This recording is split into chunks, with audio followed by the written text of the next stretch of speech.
So we're here to talk to you about Sarah. Show the picture. Do you know Sarah? I don't know. Sarah went missing on Wednesday. And her parents obviously and her family are really worried about her now. The inquiry that's been conducted so far has led us to come and speak to you about it and to see what we know about Sarah, okay? Do you know where Sarah is? No. Do you know anything about what happened? I know that she went missing up in London somewhere. About a week ago or so? Just from what I got on the news. Have you ever personally met her? No, not personally, no. Have you had any interactions with her at all? No, why would I have personal interactions with her? We believe you. You know something about where she is. Well, I am in financial, and I've been lent on by, I don't know who they are. They're a group, a gang, whatever. And they told me, right, I need to go and pick up girls and get them to them. So, I said, what's happening? And it then came through that they're gonna harm my family, take them away, and they'll use them instead. At that point, I had no option to try and find somebody.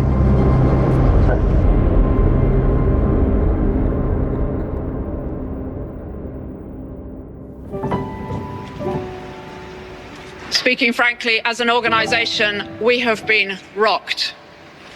I absolutely know that there are those who feel their trust in us is shaken.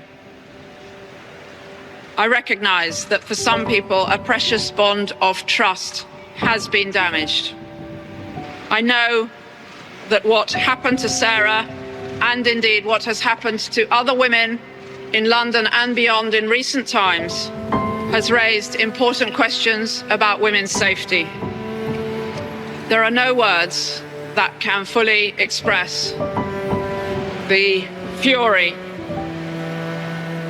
and overwhelming sadness that we all feel about what happened to Sarah. I am so sorry.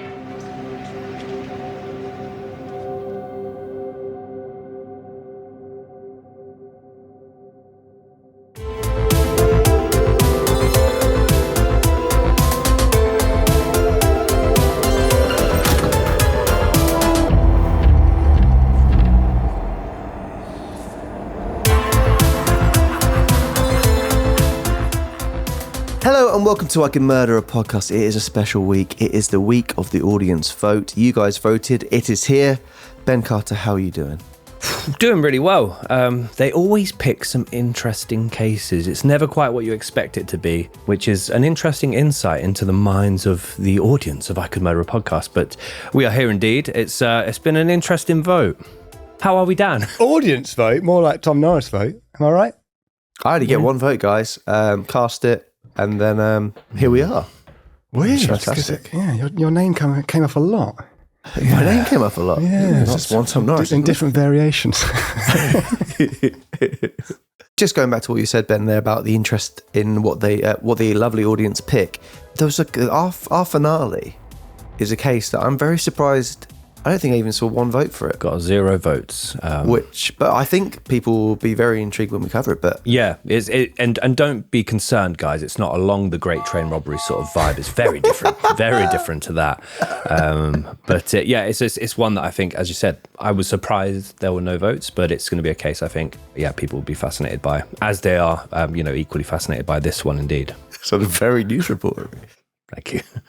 And yeah, I think this case is unique in the fact that I may be wrong, so please absolutely call me out in the comments if I am, but I think this is the first case we've done which is about a policeman at the time committing a murder. Yeah, I think you're right. A serving officer. Yeah, sure. I can't think of any. We've done a lot of cases, but this one there's nothing quite like it, and it's, petrifying is the word I'm going to use. Done more cases than Ryanair. baggage handlers. But yes, today's case, of course, it is the murder of Sarah Everard. Ben, what other names does this case go by? So this is the PC Wayne Couzens case, When a Cop Kills, Killed Walking Home, The Case of Sarah Everard, and The Kent Killer Cop. Obviously no cryptic clue this week as it was the audience vote. And I have no idea where my mind would have gone with that anyway. I think you'd have done something with Wayne Couzens. Wink, wink. If you're feeling lonely and you have a little moment to yourself. Yeah. Yeah. Wink. I can't think of anything other than that. Sorry. But yes, it is, of course, it's a distressing case. It's a case we did have a little slight, how recent it has been. But with the case being solved, we think it's also a case that's important to keep the conversation going on about. So, and there's also been some recent news emerge about the case, which of course we'll go through as well. At around 9 p.m. on the night of March 3rd, 2021, after having dinner with friends at their house in Clapham, South London, 33-year-old marketing executive Sarah Everard started to make the 50-minute journey back to her flat in Brixton Hill. It was a Wednesday night. Sarah still had some housework to do before going to bed in good time to get up for work the following morning. She says goodbye to her friends and makes her way into the dim glow of the streetlights as the early spring chill starts to set in. Sarah, an intelligent, streetwise and independent young lady, had taken every precaution. She wore a bright-coloured jacket, she picked a familiar route, she stayed close to the main roads, she had promised frequent check-ins with friends, and she even spoke on the phone with her boyfriend for 15 minutes during her walk, arranging plans for the following day. At around 9:28 p.m, the phone call with her boyfriend ended as she left Cavendish Road. Sarah was then seen on a doorbell camera on Poynders Road, and at around 9:34 p.m, she was last seen talking to a stranger who had parked his car on the pavement next to her. After this, all contact and all sight of Sarah was gone. She vanished, and she never made it home. How did a serving police officer abuse his power to such an extent that he was able to abduct Sarah in plain sight before murdering her?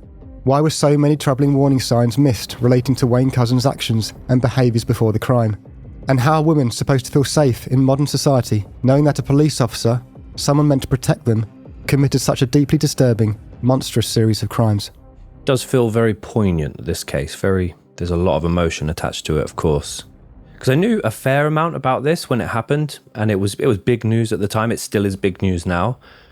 But I think what it really hammers home is the amount of privilege we have as white males, where we can, to an extent, we can walk or go anywhere in the country anytime and not feel too distressed about doing that. Like not have to pretend to be on the phone, not have to carry keys, not have to, stick to, major roads. It's something we've always taken for granted. And I think since starting this podcast, it's really, brought that to light for me for sure. Yeah, I think we kind of discussed this on one of our ministers not too long ago, Ben, exactly that, didn't we? Like, it's something that we don't really even think about or consider. I think since doing this podcast, I've made an effort to, if it was late and I was walking towards a lone female, I'll cross the road to try and be less. Yeah. Which sounds bizarre, because I know obviously that I'm not a threat or I'm not going to be, anything like that. But you kind of start having to think in your mind that, like, something like men take for granted, definitely. And I feel it's important for us to hear and cover these cases, just to kind of remind ourselves that this is the way women have to think in modern culture, which is horrific. Yeah, completely agreed. I mean, we're going to touch on some statistics towards the end of the episode, which make for horrifying viewing. So, we've got all that to go through. But what we're going to do is start the episode with some background on the case, starting with the perpetrator, Wayne Couzens. Wayne Couzens was born on the 20th of December 1972 in the town of Dover, Kent. He was the first of two boys born to his father Ray and his mother, whose identity has not been publicly revealed. He has a younger brother called David. Wayne grew up in what was described as an incredibly tight-knit family.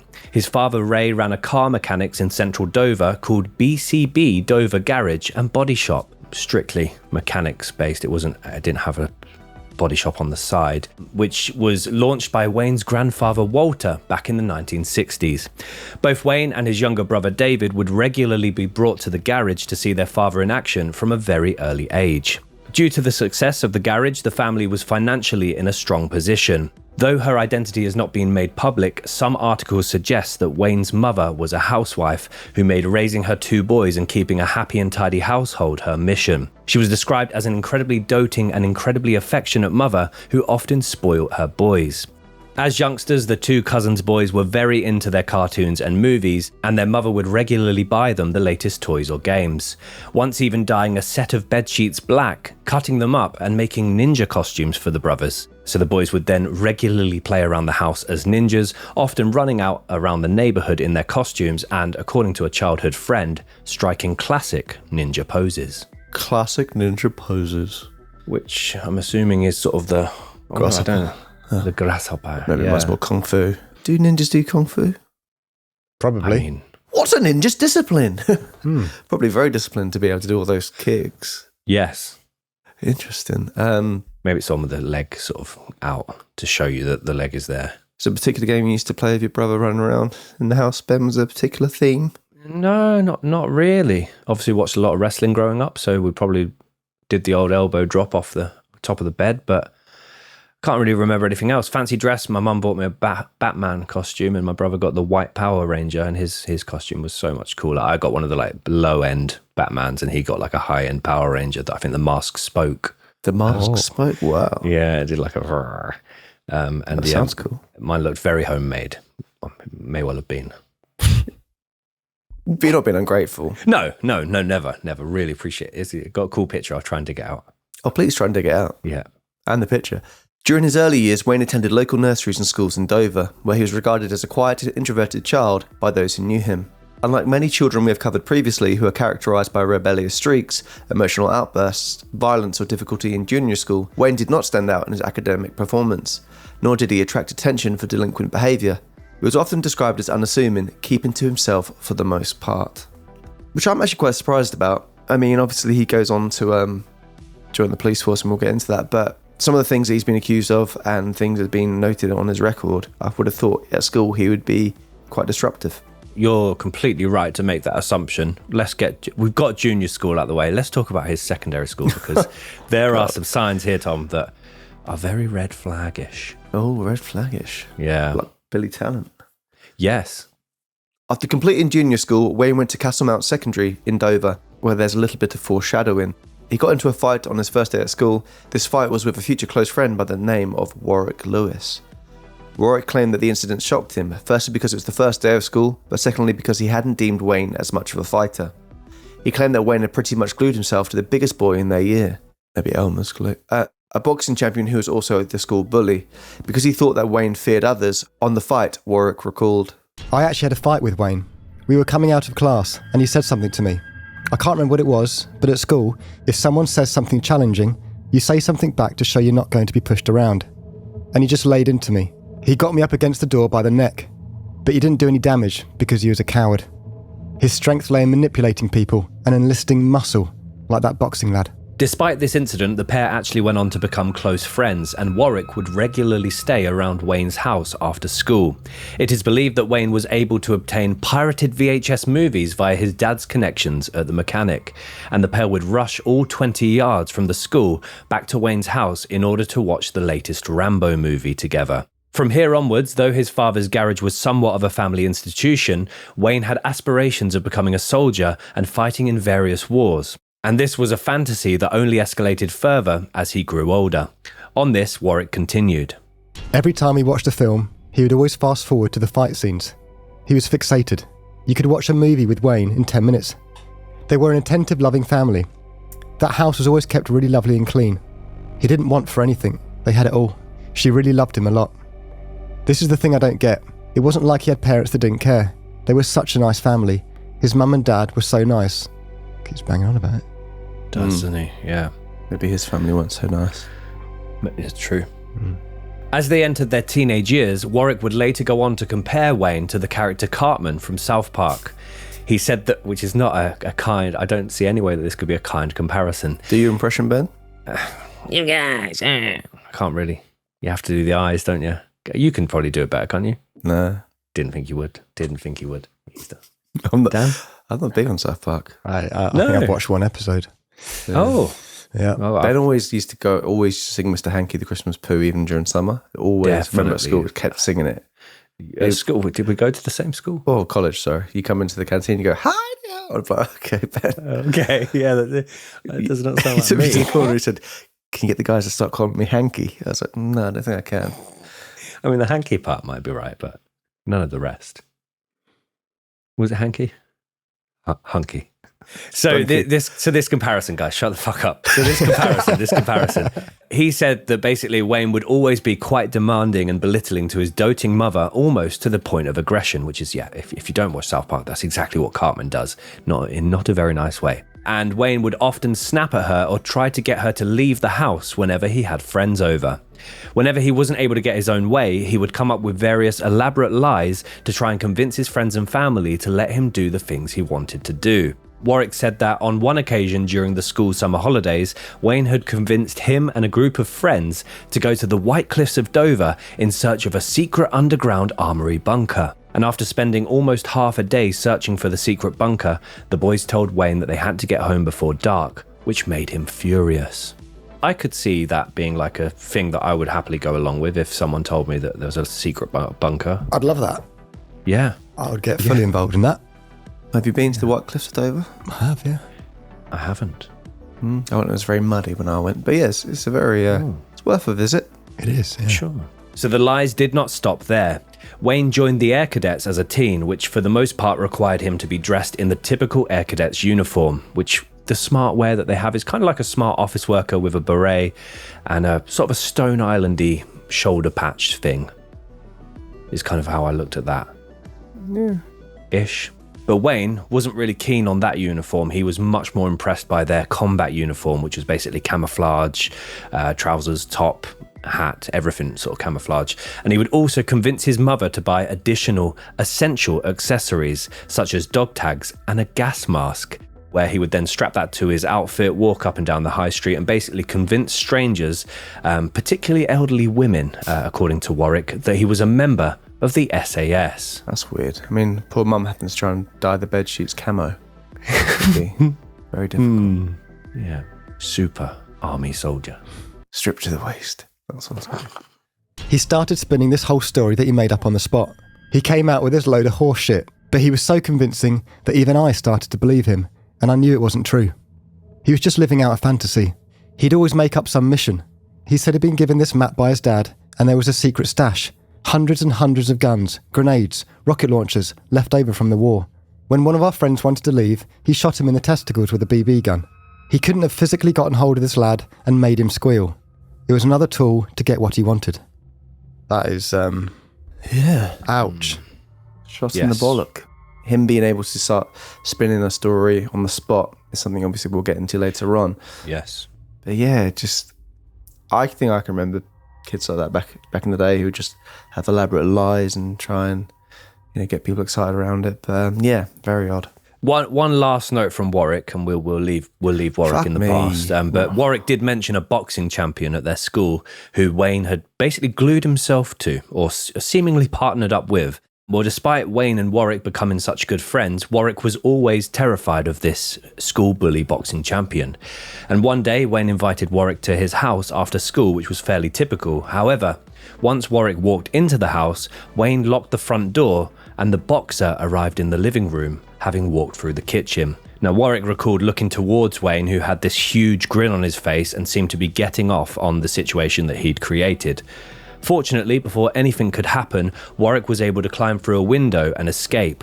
The pair ended their friendship immediately after that, and apparently the boxer also ended his friendship with Wayne in an incredibly aggressive fashion. And yeah, this bit we're going to talk about, I had no idea about this part, and this is, again, with everything we've covered about Wayne Couzens so far, and this fantasy world and the elaborate stories and this sense of power that he wants, this part I'd never heard before. So this is a huge indication of something that might have influenced his later behaviours.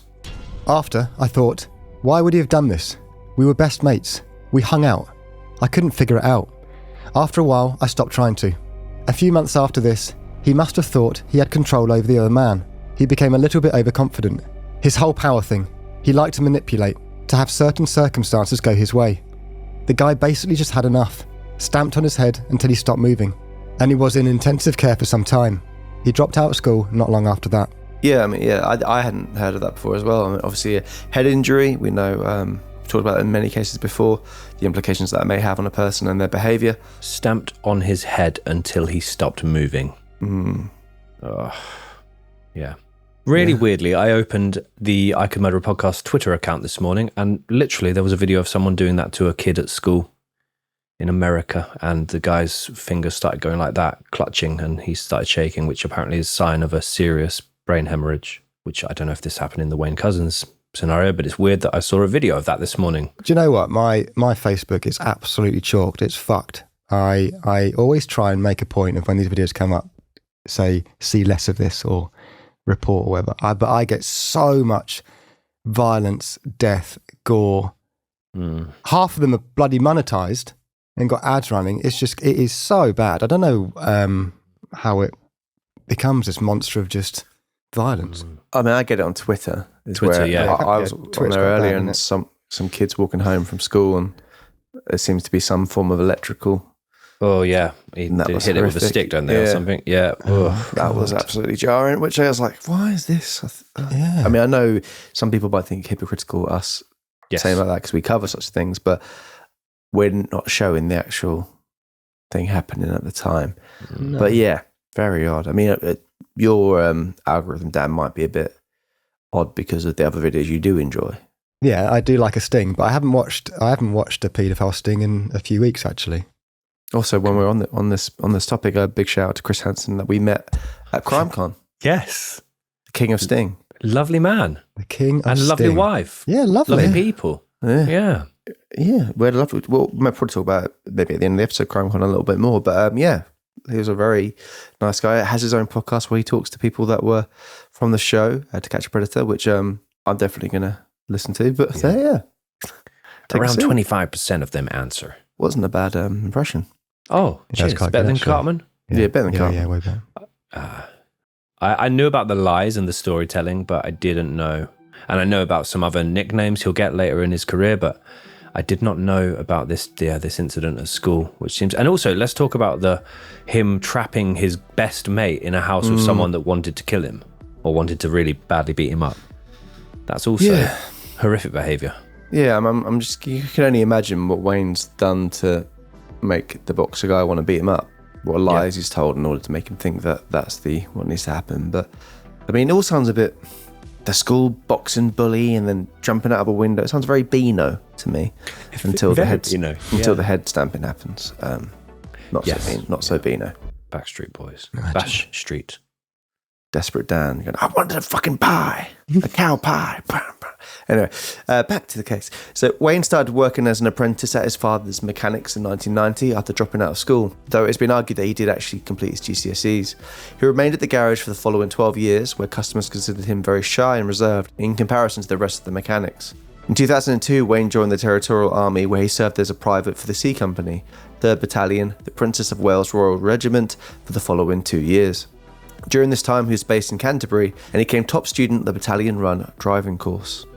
A lot of words in there which I did not know what they mean. We'll put some pictures up. Yeah, nice pictures. Yeah. It's a van. It's a van! You see them sometimes on you see them driving on civilian roads or normal roads. Where's this? Yeah, it's the kind of old like style. One of those, it's like a sort of van with a tent on the back, not a tent, but like a fabric-y. Okay, yeah. We'll put a picture up and I'll stop trying to describe it's one that you imagine soldiers in the back of when they're driving to and from places. Perfect. Thank you, Tom. A van with a tent on the back. There's a van with a tent on the back of it. Despite his successes in the TA, it didn't seem as though it quenched his thirst, perhaps for power or responsibility. Over the following 4 years, Wayne applied to join the police force on 3 separate occasions. Eventually, he was accepted as a special constable with Kent Police in 2006. A special constable being an auxiliary, volunteer or part-time law enforcement officer, or a person who is granted certain special police powers. And during that same year, he married his Ukrainian wife Elena, who he had met over the internet during the early 2000s. The reception was held in Elena's home country. The pair went on to buy a £200,000 3-bedroom house in Deal, Kent, and have 2 children together. The vibe I kind of get is, depending on which show you prefer, the UK or the US version, Gareth or Dwight. although I like both characters, so that feels jarring to say. But like the interest in Territorial Army, special volunteer for, you know, any police force that will have him. So it's a bit of Gareth, a bit of Dwight, but less redeeming factors. I think if you're into those things go hand in hand, right? Yeah, and he seems to be persistent at this point as well. Don't know if I see those two characters in him, but Not the rest of their stuff, but that stuff in particular. yeah, he's like people that are interested in army things and police. Yeah. Yeah. In March 2011, Wayne resigned from Kent Police and joined the Civil Nuclear Constabulary, where he took up the role of authorised firearms officer. The CNC is responsible for guarding nuclear facilities in the UK, and this role further reinforced his passion towards control and high security environments. Horrifically, it is whilst Wayne is working in this role that his colleagues give him the nickname of the Rapist. That's a red flag. Big one. Yes. Towering The over rapist. him. The rapist. This is apparently because he was very flirtatious to the point he made numerous female colleagues feel uncomfortable, whilst also regularly making a point of watching violent X-rated content in his spare time. His colleagues had apparently tried to turn it into some form of jovial thing. In this role, he was authorised to carry a Heckler & Koch G36 rifle. 4 years later, in 2015, Kent Police received 3 separate complaints of a man driving around naked from the waist down, which would later be revealed as being Wayne Couzens. I mean, driving around with a Koch out. That's unless he has a really low riding car. Yeah, really. I don't think you can easily see people with a lower half if they drive past.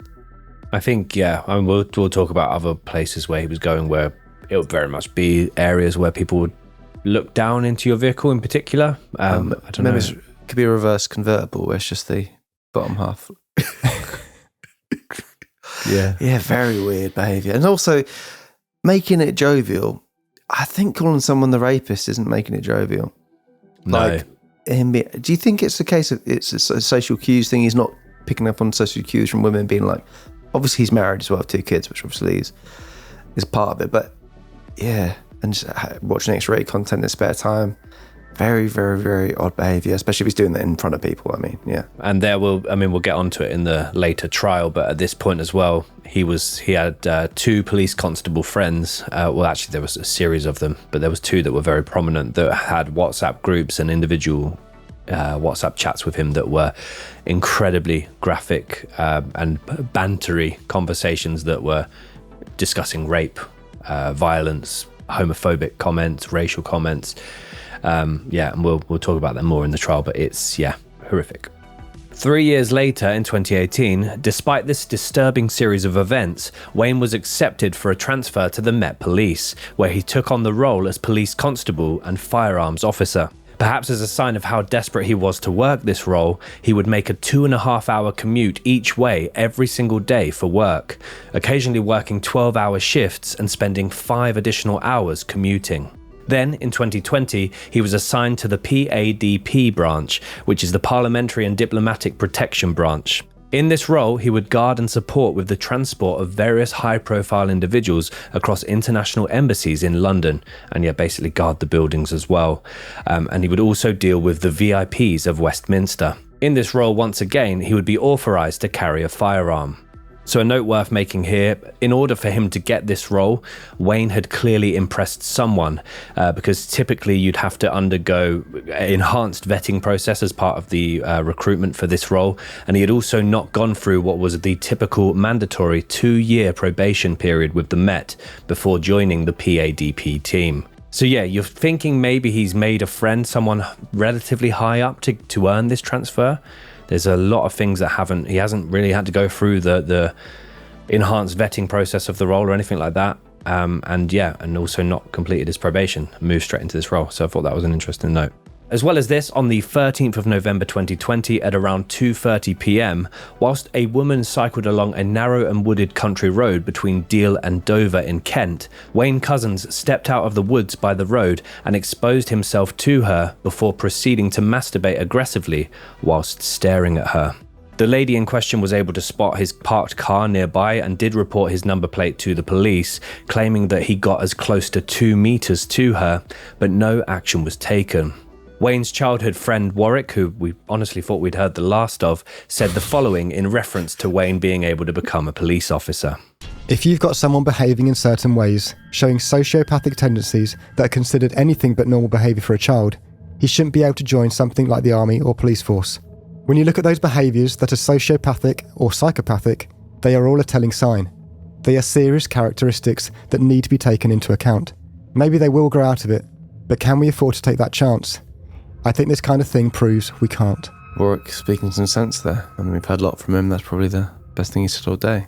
Yeah, that's the thing. I mean, when he's got into this roles, he had, as far as I'm aware, he didn't have anything on his record. There'd been an unresolved complaint relating to this cyclist, which was late, and the driving... Bottomless driving. But I don't think he had any form of... I don't want to get this wrong because it's kind of important, but I don't think he did have any kind of police record, or did he have warnings maybe? He's the last person you'd want to invite to Bottomless Brunch. Let's just say that. For sure. So Warwick making a really good point there, and obviously these behaviours stem all the way back to his childhood. But yeah, when he's applied for his first role, even as a special constable, like he didn't have anything on his record at that point. But there are obviously behaviours that, had they been actioned correctly by the police, would have made a huge difference to him being able to get into the certain roles that he got into. So sadly, despite the possibility of sociopathy and even psychopathy, as well as the possibility of a serious head injury, numerous displays of controlling and manipulative behaviours, as well as several displays of inappropriate sexual behaviour, none of these warning signs would be noticed or explored further. And whilst Wayne's background and history had very much gone under the radar, so too were his plans for committing what he believed to be the perfect crime. So apparently Green Cousins failed to pass his vetting for a full officer post with the Kent Police in 2008 due to undisclosed reasons, but however this red flag was ignored in subsequent applications, which is failure obviously in the vetting practices there. So now we're going to move on to some background about Sarah Everard. Sarah Everard was born on the 14th of June 1987 in the county of Surrey. Though she was raised and spent most of her childhood in the city of York, she was the youngest of 3 children born to Susan and Jeremy Everard, having an older sister called Katie and an older brother called James. That's weird, I've got that. Oh yeah. The Everards raised their children in a loving household, bringing them up with good values and motivations to accomplish anything their hearts desired. Sarah's father, Jeremy, worked as a professor of electronics at the University of York, whilst her mother, Sue, worked for a charity. And apparently their relationship was just electric and really caring. Hey, Ben? Yes. Despite being the baby of the family, Sarah was described as wise, caring and considerate by her parents, who watched her grow in confidence over the years as she went from an initially quite shy and introverted child and developed into a highly sociable, well-liked young girl. She made a number of friends in a local neighbourhood and at school, while she also joined numerous dance classes which she would also attend with these friends. She was described by a former headmaster as a lovely, bright, intelligent girl who shone at school, and had a particular interest in art, science and geography. Sarah's mother, Susan, would recall, She was caring, she was funny, she was clever, but she was good at practical things too. She was a beautiful dancer. She was a wonderful daughter. She was always there to listen, to advise, or to simply share with the minutiae of the day. She was also a strongly principled young woman who knew right from wrong and who lived by those values. She was a good person. She had purpose to her life. After finishing Fulford School in York, Sarah reluctantly left her family home and set off to study human geography at St Cuthbert's Society in the University of Durham. She spent 3 years away from her family between 2005 and 2008. After graduating, she made the decision to move to London, where she got a small flat in the Brixton Hill area.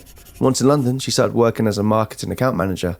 Through this, she worked with various marketing agencies and public relations companies, graduating from senior account manager to group account director between 2009 and 2020.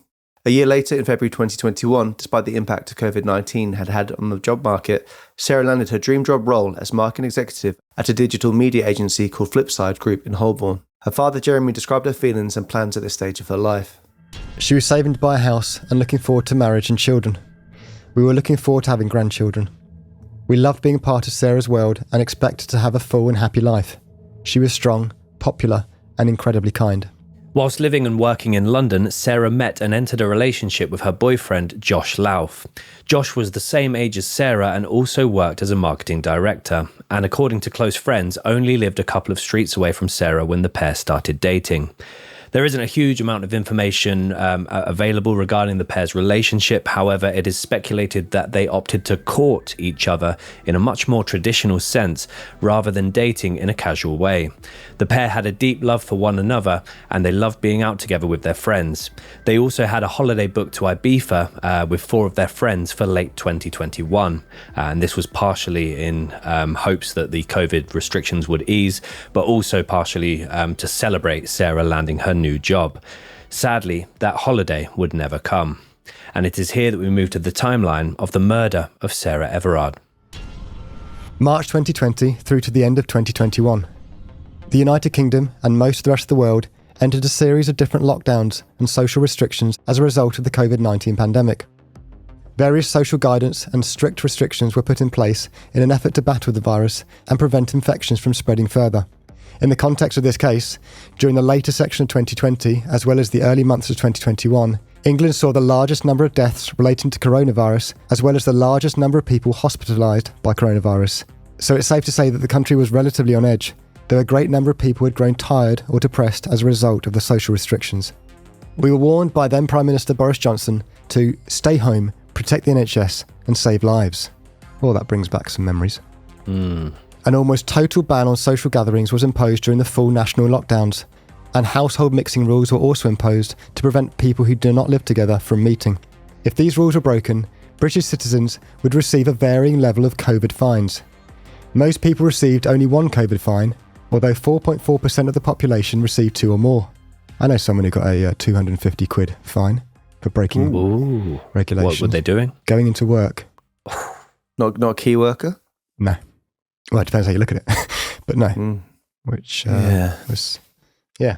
A friend of mine who recently became a policeman at that time, or working for the police at that time, one of the main roles was walking around parks telling people not to congregate. Yeah. It was just like a very odd thing, police and people being out and about, and very strange. The median cost of a single fine was £100, but this increased to £500 for those who received more than one. According to a UK Parliament publication, failure to self-isolate and come into close contact with someone, or being negligent to the possibility of meeting someone, was a £4,000 fine. Failure to self-isolate was a £1,000 fine. And attending large gatherings of more than 15 people was an £800 fine. It's going backwards. Meet more people. But just don't be negligent. For Christ's sake. We mention all of this because it was a huge talking point on television, online and newspapers. And both Sarah Everard and, despicably, Wayne Couzens would have been acutely aware of this. February 10th, 2021, 21 days before the abduction. 48-year-old Wayne Couzens bought a police standard issue handcuff key with double locking pin from Amazon. That's amazing that you could buy police standard from Amazon. Yeah, that's weird. Costing him, that's surprising, £2.49. He also bought a 600ml and 100ml roll of self-adhesive carpet protector film. So you can buy a universal police standard issue handcuff key for £2.49? You definitely could then. Whether you can now is an interesting question. Flippin' heck! I mean, if you're not a policeman, handcuffs are literally just for kinky stuff, eh? I would assume so. But would they be police standard kinky handcuffs? You've been a very naughty boy. So much so that I'm actually concerned you're going to escape. So yeah, I'm going to have to... I don't know. Mad. I mean, I'm going to quickly look at... Universal Police. handcuff key. Oh, you can still get them. Alloy Don't steel like it. pocket, universal handcuff Still key. find them. Don't like that. I don't like that at all. No. But perhaps now they've changed the police, Standard issue. standard element of issue, it. I would expect. So at this point, obviously, Sarah is aware of what's going on in the world regarding COVID. So is Wayne. His behaviours to this point have been concerning, but never to the point of physically harming someone or abducting someone, raping someone, murdering someone. However, now something has clicked in his mind. He's made this purchase of an extra handcuff key. He's bought this self-adhesive carpet protector, which in my mind as well was used in his vehicle, which we'll talk about. I don't understand which moment, and we maybe will never understand which moment his mind made this decision. And I mean, this is 21 days before the incident itself. So I'm just trying to get into his mind a little bit here at this point, and it's really difficult to do. Yeah, I mean, we'll get to the night of it happening, and it very much was stalking around, wasn't he? So it's, yeah, I mean, it being that far ahead is quite bizarre. Unless he's seen the news and it's that, you know, because they did mention people could be arrested for breaching COVID regulations, right? Or they could be apprehended by police. So maybe he's seen that in the news and that's been his light bulb moment, which is horrendous to say. Oh, as in, yeah, it gives him an excuse to talk to someone and get them into the car. Yes. Yeah. No, yeah, that makes a lot of sense. And as well, like maybe he was buying these so far in advance because, you know, people always usually get caught out the day after they commit a crime and they go to a DIY shop and buy a hacksaw and some bin bags. Maybe this is him trying to muddy the water in terms of his like evidence of when he's buying things and doing things. Well, yeah, I mean, he has all this insight as a serving officer as well. So you'd expect him to be maybe a little smarter than your average Joe. But yeah, I don't like these purchases. I really don't. February 27th, 2021, 4 days before the abduction, Wayne Couzens attends the drive-through of one of his local McDonald's restaurants in Swanley, Kent. He attends his drive-through in his personal car, his number plate on full display, and he pays for his items using his personal card, with the last 4 numbers of the card kept on the store's receipt. As he collected his food at the end window, he exposed himself to a female worker before taking the food and driving off. According to the individual, he pulled up to the window and had his pants and trousers open with his penis on full display. What's more shocking and disgusting is that Wayne had done the exact same thing at the exact same restaurant exactly 2 weeks prior to this. Yeah, that's very odd. So yeah, I read an article about these incidents and obviously the criticism of the investigating officer and the police sergeant of this locality. And there was an article that basically said Wayne's younger brother was also a police officer and there were links between his brother and the sergeant who did not take this investigation of the McDonald's complaint seriously. So we'll go into it as to why it wasn't investigated properly. And this is just, as Tom said, 4 days before Sarah was abducted by Wayne. And there's grounds to arrest him. And it wasn't followed properly, which we'll explain now. Despite this incident being reported on both occasions, no action was taken against Wayne Couzens. This predominantly came down to a Met Police constable by the name of Samantha Lee, who was leading these investigations. Miss Lee claimed that the McDonald's had deleted the drive-through CCTV footage, which it hadn't, and she also claimed that there was no proof of the flasher, despite witnesses and a receipt with the last 4 digits of the credit card also being provided to her. Samantha Lee was later found guilty of gross misconduct and barred from policing for life by a disciplinary panel. Which I'm trying to get my head into, you know, if you were trying to be protective of a colleague or whatever. But why are you risking your whole career for someone like him, whose nickname is the rapist, and is doing these horrendous things? Especially as a woman, and it's like he's flashing to young women, being incredibly inappropriate. Why are you sticking your neck out? Strange behaviour, isn't it? It was. There were question marks over whether it was covering up and protecting one of their own or lazy, and mean, just like he should have covered up. Someone. Well, yeah, that's true. But the horrific thing is, she went to this McDonald's restaurant to investigate it on the night that Sarah was later abducted, and said, "Oh, they've not got any CCTV. They have. We're playing it now." Yeah, the witness was unreliable. The manager of the McDonald's was unaccommodating, and she just sort of was like, "Nah, I'm off." I don't know if she said it like that, but I'm off. But chili cheese bites, please. Yes, yeah. Twix McFlurry. What? So you think if it's not covering up, it's what you're saying is it's just lazy, paperwork. isn't it? It's just like, no, I'm not going to bother. Exactly. And we're going to do a quote here from Samantha Lee, who some people have sympathy for. Some people feel she's been scapegoated somewhat, but if she had done her job, there's a chance Wayne would have been arrested and Sarah would still be here today.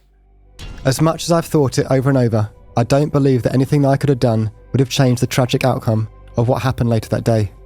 I've never lied, and I've been made a scapegoat by the Met for their other far more serious shortcomings. The day after this incident, Wayne rents a white Vauxhall Crossland from a vehicle hire company in Dover. He explains that he'll be back in a few days to collect the vehicle. And the interesting thing about this is he doesn't cover his face, he's not avoiding CCTV, he's using his correct name. It's like, yeah, completely blasé with it and not being at all trying to hide who he is.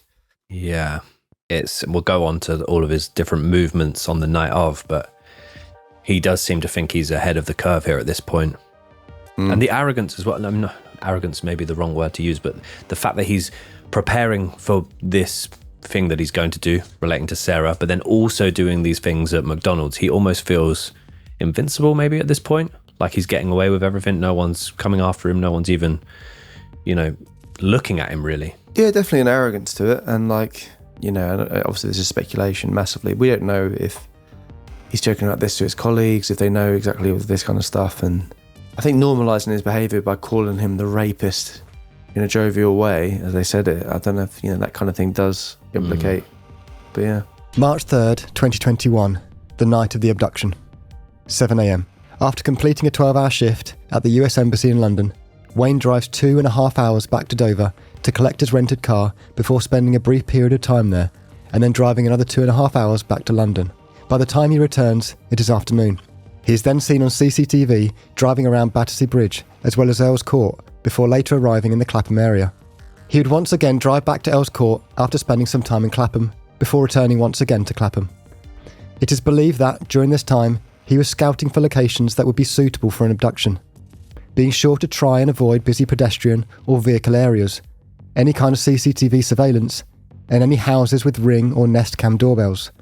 He eventually settled on Poynders Court, and by this point, it was evening.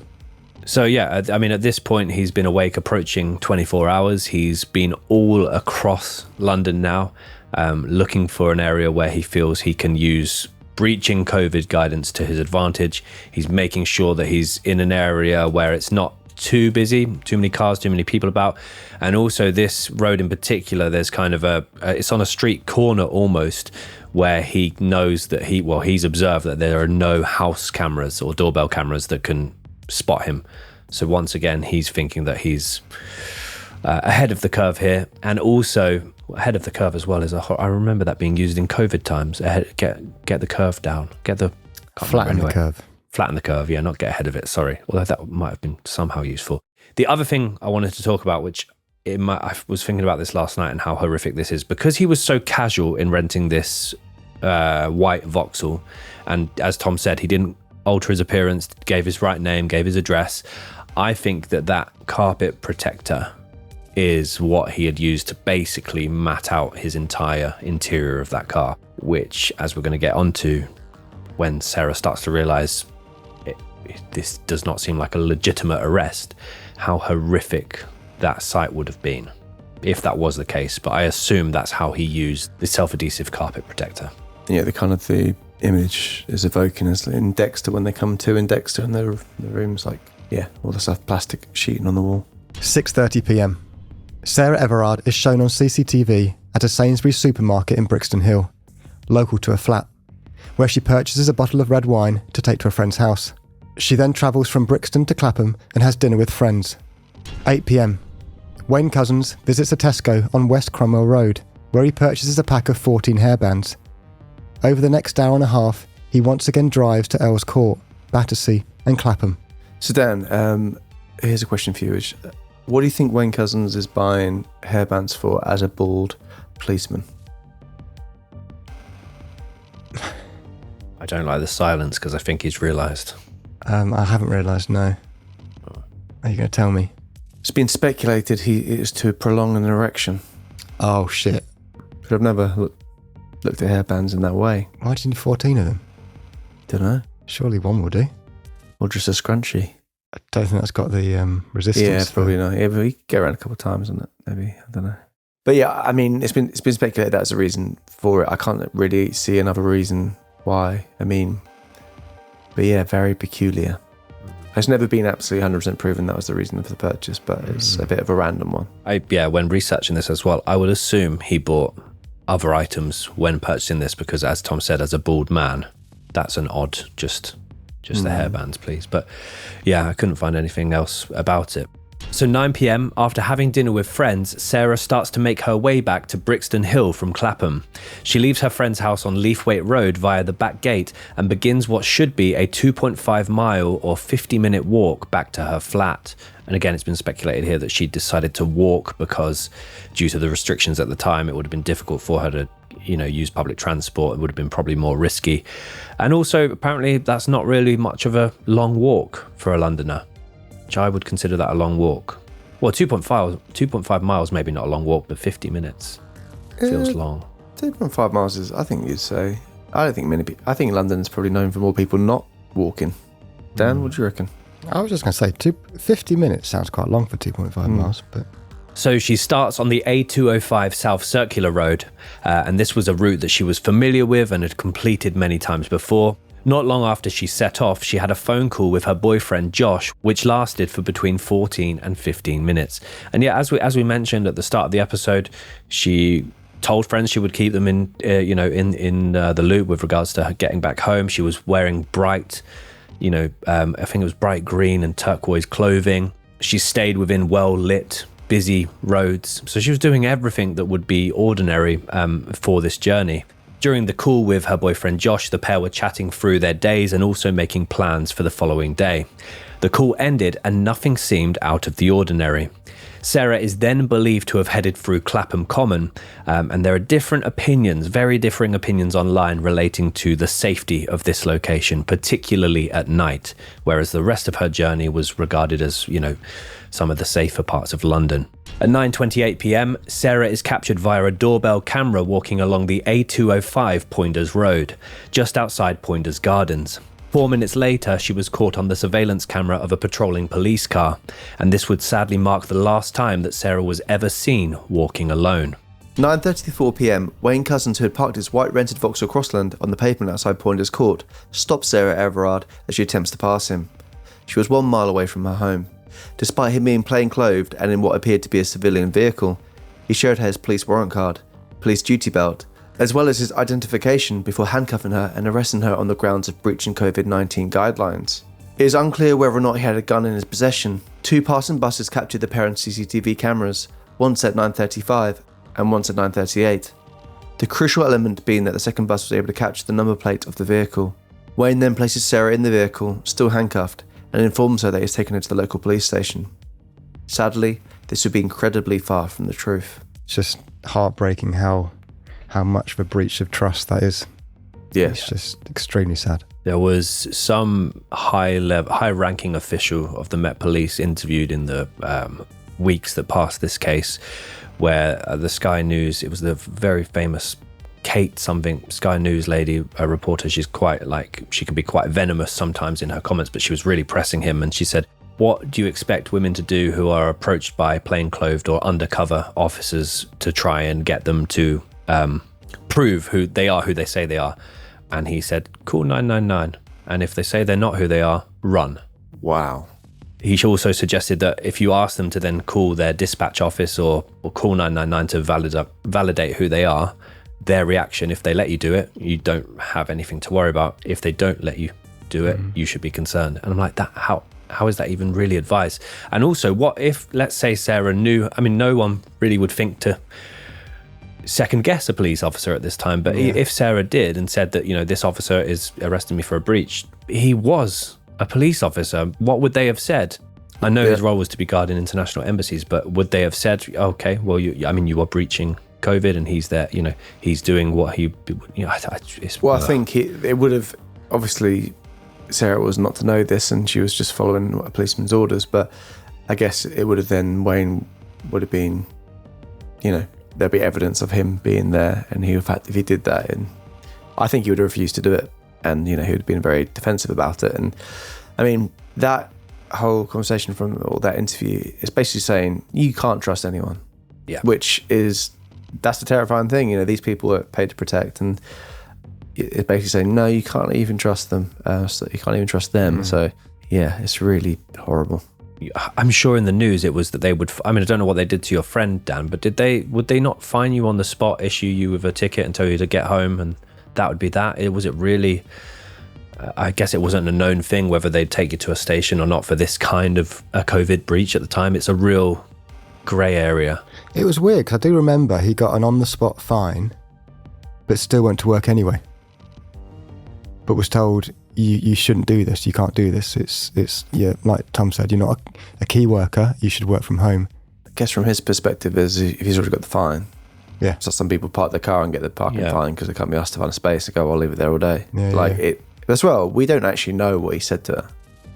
The whole premise of him saying you could take the station because you're breaching this, that's just what we're thinking is probably the most likely thing, and that's what's being kind of reported, but there's no clear evidence or recording, is there? Yeah, 'cause, I mean, on a lot is a very CCTV heavy case, but on a lot of other bits of footage where she's walking home, there are other people on the streets. You know, it's not like it just happens to be that at the time that he was driving this area, she was walking this area, and it's horrific. It's absolutely heartbreaking. Mm-hmm. Over the next 2 hours and 8 minutes, Wayne drives Sarah from London to Dover.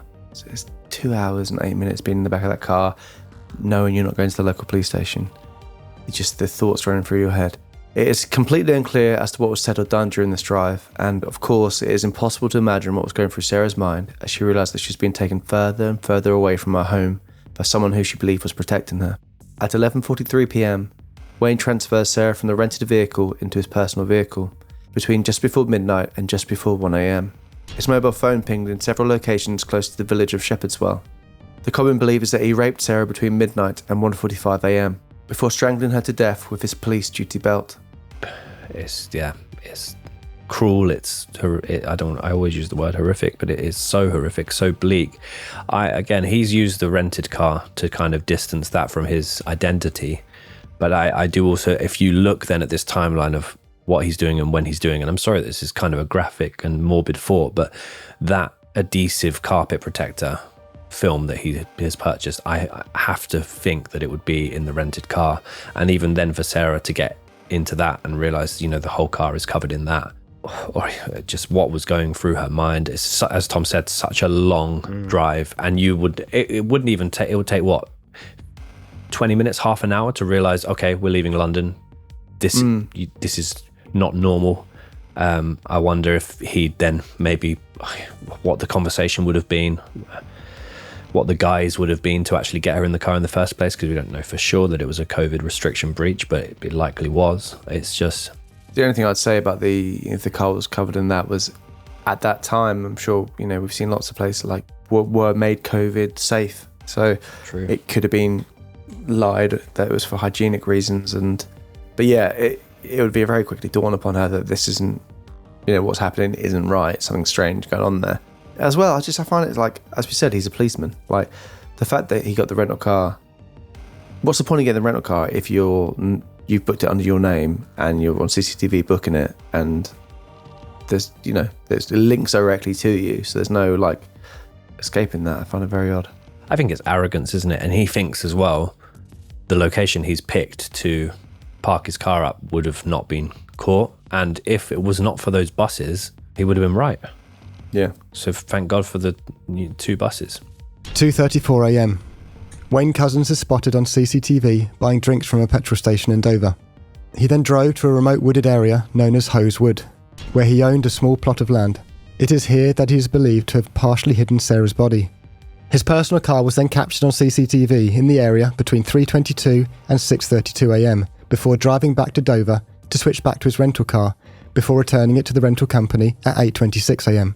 It was around this time, back in London, that close friends were waking up to realise that Sarah had not made it home. At 9:21 a.m, Wayne drove to Sandwich, Kent, where he threw Sarah's mobile phone into one of the waterways. March 4th, 2021, 1 day missing. Sarah's boyfriend Josh reports her missing after many texts and calls were left unanswered, and she did not meet him in their agreed upon location. He checked in with housemates and her employer, who could not confirm Sarah's whereabouts. Sarah's family are also informed of the situation.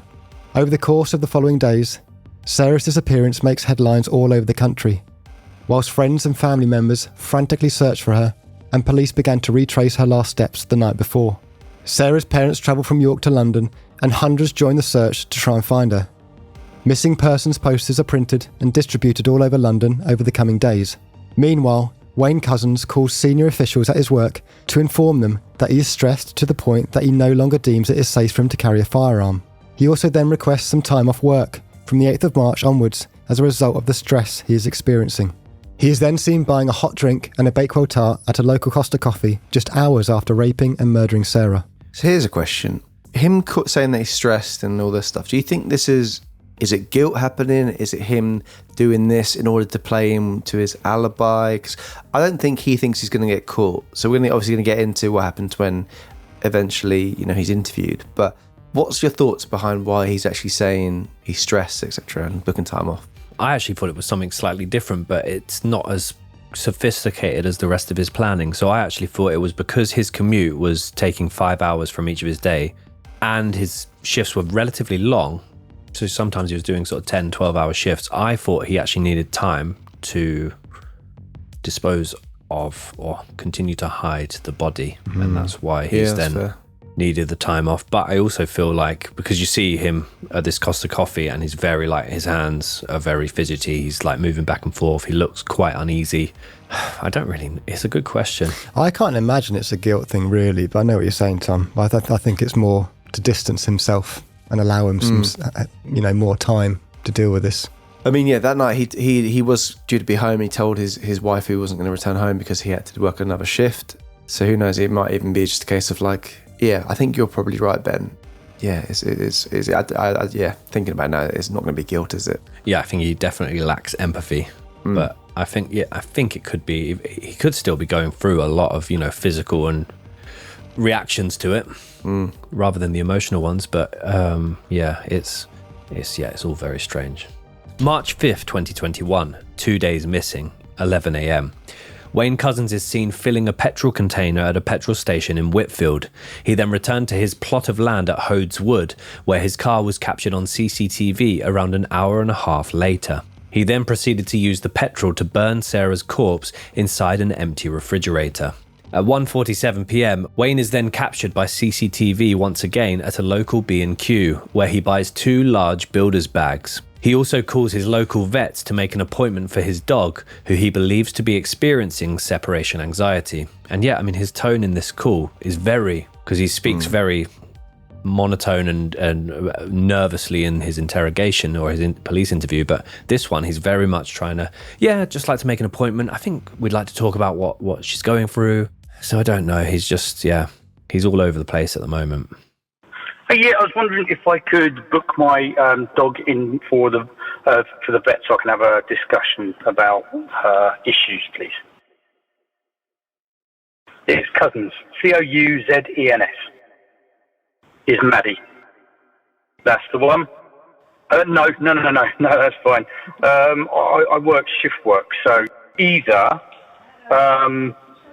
Let me think. Would it be possible the Friday the 12th? March 6th, 2021, 3 days missing. Police publicly raised the alarm regarding the disappearance of Sarah Everard. The Specialist Crime Unit became involved in the investigation. They used a CCTV image to show her appearance on the night she went missing and also generate the likely route that she took or was planning to take home. They appeal to the general public and for anyone with vehicle dash cams, ring doorbells or Nest cams to come forward if they live in or were passing through the area she went missing at that particular time. March 7th, 2021, 4 days missing. Wayne Couzens returns to his plot of land at Hodes Wood, where he used one of the builder's bags to dispose of Sarah's burnt remains in a pond within the woodland, approximately 100 metres away from his plot of land. And this plot of woodland is apparently been owned by his family for quite some time, so he was using that as a kind of, if he envisioned his movements to have been monitored, he was saying, oh, well, I go here all the time, I take my family here, I take my kids here, which he did as well, during this period. He still took them to this wooded area, so it wouldn't have been too unusual for him to be there. He then hands in his police belt, weapon and handcuffs the following morning before being signed off of work with stress. March 8th, 2021, 5 days missing. British newspaper The Sun shared a screenshot of Sarah Everard's boyfriend Josh Louth's Facebook status, urging people to share the post about his girlfriend. The post said, "Today, more than ever, we miss our strong, beautiful friend." He wrote this alongside the hashtag International Women's Day, which also had an illustration from artist Charlie Mackesy begging people to join the search. He also changed his profile picture to the words, "Find Sarah Everard." Sarah's family and friends also make numerous appeals to the British public. March 9th, 2021, 6 days missing. The Met Police arrest Wayne Couzens on suspicion of kidnapping at his home in Deal, Kent. Police spend just over 2 hours at his house, where Wayne initially tells them that he's never seen Sarah Everard, but had heard that she was missing. He then denies ever seeing her when shown her photograph. He very quickly changes his story to suggest that he had abducted her and given her to men from a gang in a white Sprinter van. He then claims he had been placed under immense financial pressure by a gang of Eastern European men after visiting a sex worker in Folkestone and not being able to pay the correct price. He claimed that his only way to repay his debt was to essentially kidnap women and young girls to get them another girl instead of their money. He claimed that though his gang had never contacted him via phone call, message, email or letter, that they did very much exist, and had put him in fear of his family and his own safety. A woman in her 30s, likely his wife Alina, was also arrested for assisting an offender, but was later released without charge. It was later revealed Wayne had wiped his phone 40 minutes before the police arrived. And we're going to play some footage of the interrogation now. I just parked my car up, and then the van come up behind me, flashed me. They all jumped out, and then they took this girl.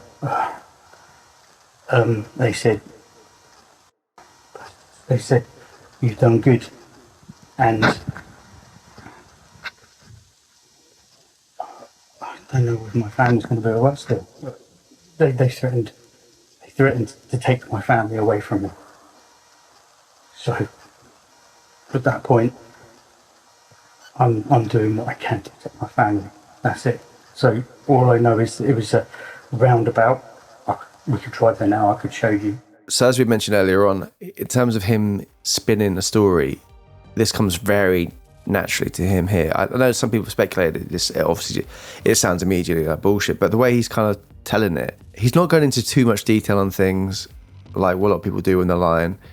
I think the only thing that for me is immediately like, okay, is when they're saying, well, how are they getting into contact with you? He starts to buckle a bit then, doesn't he? He goes, oh, well, no, they just wait outside my house. It's like, well, when they tell you to meet you at certain places, what? He's very like, doesn't answer the question. He just dodges it completely. So yeah, but interesting to see what the audience think of his interrogation and his just general behaviour. He had very elaborate things on his wall for his cats. Little climbing frame thingies. Yeah. Police were granted a special interview with him, so they didn't have to interview him with the presence of a lawyer. And initially, when they show him the photo, he's very much like, no, I've seen her in the news, but never seen her. He's in handcuffs this entire time, and then he quickly realises, I think he even says, you must have something on me to think I know her. And that's when he immediately kind of changes his story to, okay. Yeah, definitely. And this is what happened. I mean, it's been speculated, and we'll go into it a bit more, that was he given a warning? That's why he wiped his phone by other policemen. Yeah. Because it's quite a coincidence he's wiping his phone just before they arrive. And so, yeah, and he's saying he's stressed out and he's there to protect his family, which ties in obviously with him booking his time off. So, yeah, it's an interesting bit of footage. March 10th, 2021, 7 days missing. Sarah Everard's remains are discovered concealed in a builder's bag in a pond at Housework. She is identified via her dental records, and a post-mortem concluded that she had died from compression of the neck. Sarah's mother, Susan, said, "Sarah is gone and I am broken-hearted. She was my precious little girl, our youngest child. The feeling of loss is so great it is visceral. In her last hours, she was faced with brutality and terror, alone with someone intent on doing her harm. The thought of it is unbearable. I am haunted by the horror of it. I am repulsed by the thought of Wayne Couzens and what he did to Sarah. I am outraged that he masqueraded as a policeman in order to get what he wanted. Sarah wanted to get married and have children. Now all that is gone. He took her life and stole her future, and we will never have the joy of sharing that future with her. We have kept her dressing gown because it still smells of her." Oh, that made me a bit emotional, that did.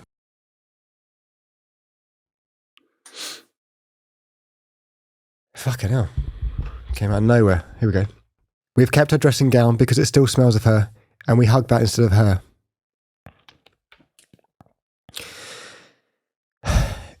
In the evenings, at the time she was abducted, I let out a silent scream. 'Don't get in that car, Sarah. Don't believe him.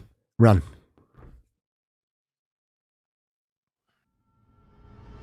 In the 2 days following his arrest, Wayne Couzens was hospitalised twice for serious head injuries whilst in police custody. These 2 head injuries were later revealed to have been caused by himself whilst kept alone in a cell.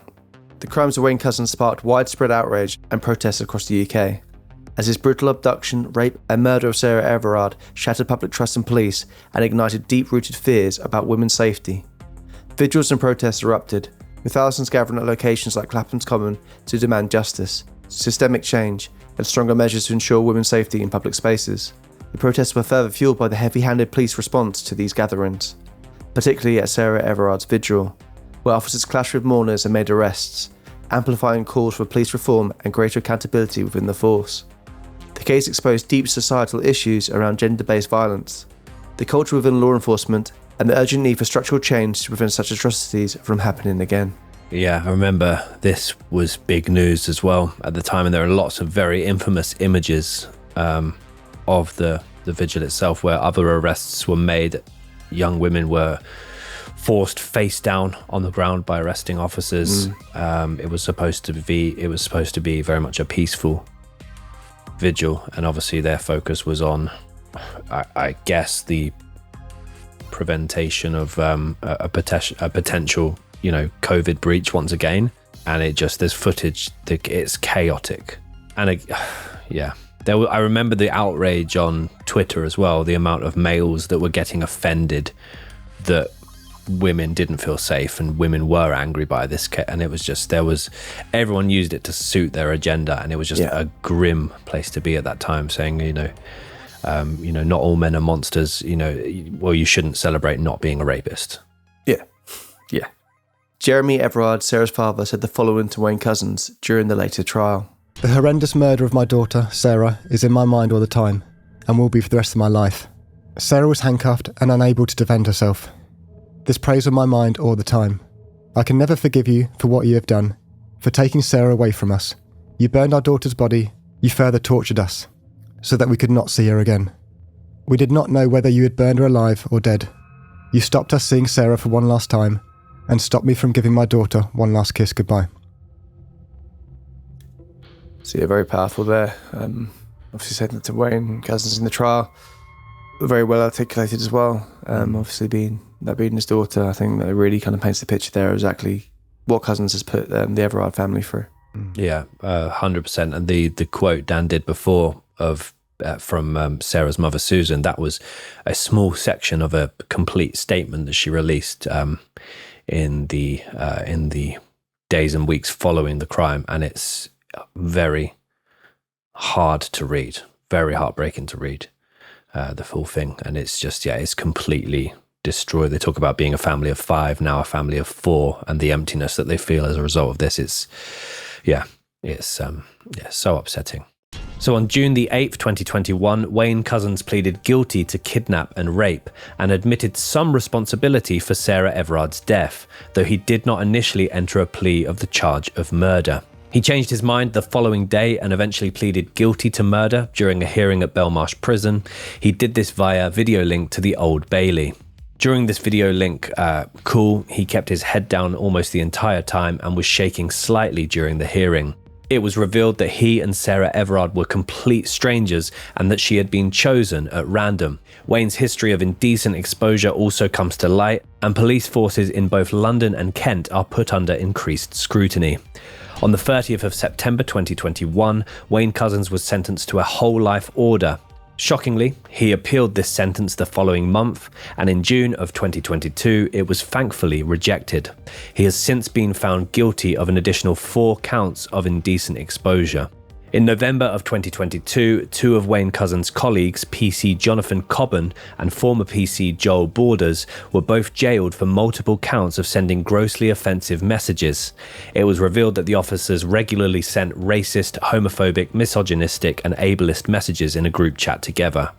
And there's a news article that show some of these messages, and considering this was years before Sarah's murder, the fact that police officers were even having these conversations, whether it was banter or not, is fucking disgusting. Horrible. Sarah's sister Katie said the following. Sarah is the very best person, with so many people who love and cherish her. I want to speak to her and hug her and hear her laugh and go out for dinners and drinks and dancing.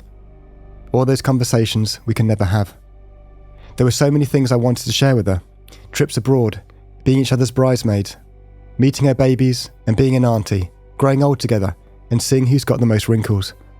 And now, all of that is gone.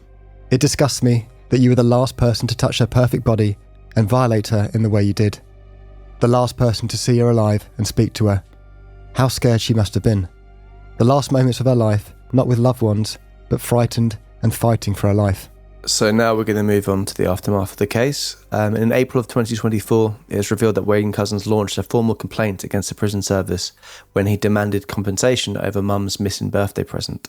The former policeman was calling for his mum to be reimbursed after clothes and a book she sent to H&P Frankland for his 51st birthday failed to reach him, according to Portster Mail Online.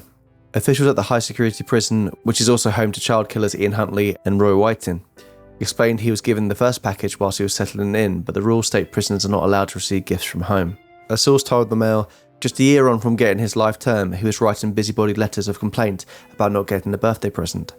His complaint was based on his parents, how it had inconvenienced them and potentially left them out of pocket, but was absolutely dripping with self-pity. In even hinting that the present should have reached him, he was effectively asking for special privileges, which other prisoners wouldn't get. The whole episode was unbelievable. I would assume he's in some form of protective wing of the prison. Surely he has a huge target, not only being a... But if you mix him with child killers, and then maybe there's a wing specifically for vulnerable people, they're vulnerable because of the crimes they committed, so... Yeah. It was recently revealed that Wayne Couzens may still be eligible for £7,000 a year police pension. What? Yeah, which I'm sure... Surely that has to be fucking gone. Yeah. But that's what you get when you do something like this. You get that all stripped. So whilst all of this case was, the aftermath of this case was being investigated and other action was taken on other officers in service, it was revealed that Sarah Everard had become the 16th woman to be killed by a serving or former serving police officer since 2009. And I believe the numbers have only increased since then. That's obviously not to suggest that all police officers are monsters. Of course they're not. I mean, who did we get to meet at CrimeCon that wasn't Colin Sutton? Colin Sutton, very delightful. Detective. Yeah, and of course it's a minority, but it still is 16 too many. Obviously, the thing about psychopaths and sociopaths, they're good at hiding things and mimicking behaviours. I mean, the vetting process can only do so much, but with Couzens, there was clear things that they missed. Or they didn't miss on one of his applications, but somehow missed on the next application. So that obviously is something which, is avoidable. And then if a police officer is getting any allegation against them, that needs to be taken incredibly seriously. I watched an incredibly frustrating series on, I think it's Channel 4, basically like Policing the Police or something like that. And honestly, the amount of times the police would get given oh no, they were acting, that was fine.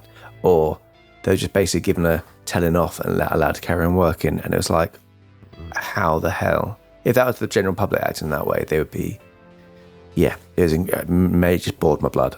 Yeah, I can completely appreciate that. There was another interesting sort of talking point from a contributor on Reddit who basically caused somewhat of an argument online. Basically, the title of it was, if Wayne Couzens had targeted a sex worker rather than a marketing executive, would he have been caught after one murder? There's speculation on this thread as to whether or not Sarah is in fact the only victim of Wayne Couzens to have been murdered, and that he may have been responsible for other murders. But this poster went on to state, I can't stop thinking about police and justice in our country since the horrific rape and murder of Sarah Everard. Could there be other police officers out there using their badges to target more vulnerable people? Also, surely Couzens knew that middle-class, white, attractive women typically get more resources on investigating their disappearances, which is a terrible injustice in and of itself. Did he think he could get away with it? Could he have gotten away with it? And I mean, there's arguments for both sides as to if he'd done this to, let's say he abducted a sex worker, would there have been a similar response from the media, the press, the police, the general public? And I don't know what I think about that, to be honest. It's a very tough, fair point, but I'd like to think it would still have the same response. But you'd hope so. I know why that person has raised that issue. I mean, historically, obviously, loads of cases we covered, but that is the case, isn't it? If a sex worker is considered someone not worthy of the police's time. But I echo what Dan says. I'd like to think now in modern times that would be wouldn't be the case. Another thing I was made aware of, and the person that shared this with me was shocked that I was not aware of it, and I wonder if you boys are at all, is Choose the Bear. No. A female TikToker, I believe, basically asked the question, if you were stuck in the woods in the middle of the night, didn't know where you were, would you rather be stuck in the woods with a bear or a man? And apparently, I think it was 98% chose the bear. which made me feel horrific as a male, and just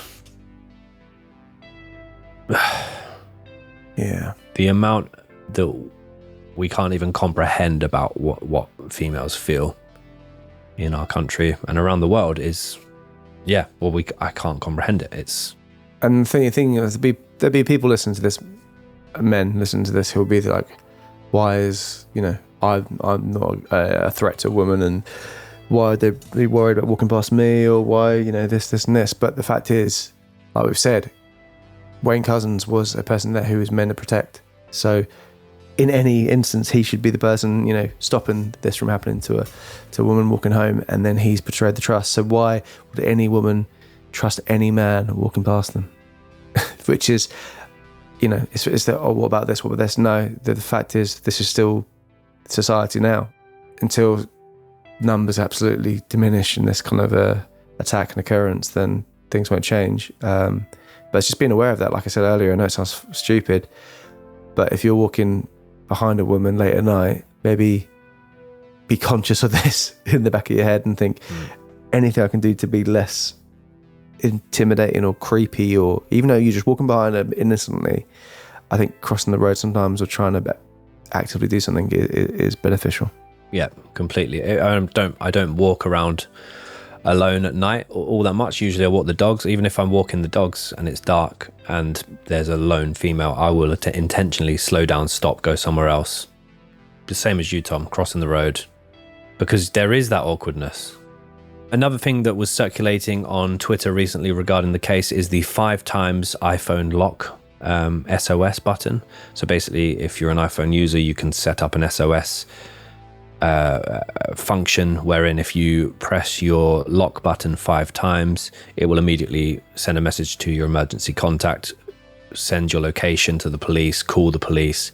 I don't know what they do for other types of phone, but you can set up an SOS on your iPhone with a 5-tap thing. I'm sure that'll be similar to on Android. Yeah. And as I mentioned earlier, there was a bit of news that has recently just come out that some Met officers inappropriately accessed Sarah Everard files. So there's been 7 officers who've been essentially investigated. 2 have actually resigned for accessing information about this case with no proper policing purpose. And they apparently accessed it between the 5th and the 15th of March 2021. With them accessing on the 5th of March and then Couzens being arrested not too long afterwards. This is speculation, but, this could lead into the fact, like we were saying earlier, about, sharing information and warning him perhaps. But it's just a coincidence this came out literally the day before we started filming this episode. So there was one, again, I scoured Twitter at the time and once again before we did the case, and there was a tweet that really stood out to me, which was from a few days after Sarah's murder, from Harriet E. Johnson. And if you think about this in the context that we all have females in our lives, be that mothers, daughters, sisters, girlfriends, wives, fiancés. Go on, Tom. Who? Aunts, yeah. Cousins, yeah. There's friends, nieces. Everything, yeah. Harriet E. Johnson said, "Every woman you know has taken a longer route, has doubled back on herself, has pretended to dawdle by a shop window, has held keys in her hand, has made a fake phone call, has rounded a corner and run. Every woman you know has walked home scared. Every woman you know." Powerful. Yeah, as we said, we were a bit unsure about covering this case with just how recent it was, but I do think it's important, and also spread the message and maybe make it this kind of situation be aware to some people who haven't thought about this and thought about women's safety and the stress and worry and anxiety that they have on a daily occurrence. That's the audience vote. Is the Wayne Couzens the murder of Sarah Everard? I think for me, if you don't mind me saying something really quickly, is probably one of the first cases that's hit me emotionally. It probably won't make the edit, but there was a couple of quotes that I really struggled getting through. And perhaps this is a conversation for the future between us and even our audience. Is there a discussion to be had about trying to not say the murderer's name too much? Because this case in particular has just made me realise that what's important here is to remember Sarah and forget about Wayne, in a nutshell. And obviously the nature of what we do, we have to discuss the horrible stuff, the names of the murderers, but, might be a nice discussion point there that we forget the horrible ones and don't mention their names. Definitely, yeah. I think, we mentioned earlier on in the episode, we went to CrimeCon recently, had interesting discussions with people there. We had a lot of people saying that they felt that we do go into the victims' lives a lot. And, we've always made a conscious effort of making sure the victims are the key part of the case. And, it's not just the murderer and this nameless victim. But yeah, it's definitely one worth discussing, and interested to see what people think of that. Even just with titles of cases, making sure it's, I think we have kind of recently been conscious of that and making sure that victims' names are in titles as well. I'd be really interested just to hear our audience, our lovely listeners and viewers, what they think about that. Be as detailed or as brief as you like, but let us know. But yes, guys, that was the audience vote, and next week it is the final episode of the series. It has flown by. When did we start? Was it May? June? Was it? End of May, June? It's not end of July. August. Oh, no, of course not. No, it's been ages. Wow. Yes, so do we have a cryptic clue, Ben? Oh, yes. Yeah, okay. Benjamin Carter's cryptic clues. Everyone gather round for some clues that can be quite cryptic, but he's going to give them to you anyway. Hope you can figure them out. So Series 10, next week, the big finale, episode 12. That old Dominion gadget.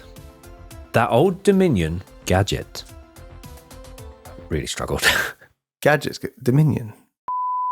Yeah, it works nicely. Oh. Friend of the show, Jack Dean, got your clue for the Lacey Peterson case. He did, yeah. Got a little WhatsApp from him. Yeah, which I was amazed about. Yeah. Wow. I'm just still processing that the series is coming to an end. Yeah. It's flown by. Has flown by. We've got some exciting announcements to come as well. Things during off season. And we're working on some new things behind the scenes. So excited to share that with you. But thank you for listening. And we'll be back again next week with the final episode of the series, the finale. But until then, like we always say, we say this all the time. Keep doing what you're doing. Don't shoot your friends in the testicles with BB guns because, ouch. Don't do that. Shoot them a smile. Shoot them a smile, yeah, just, I don't know. Not at the testicles, just the eye line. Yes. Please. Oh. All right then. Yeah. See you later. 2-Pip. Take care. Hiya.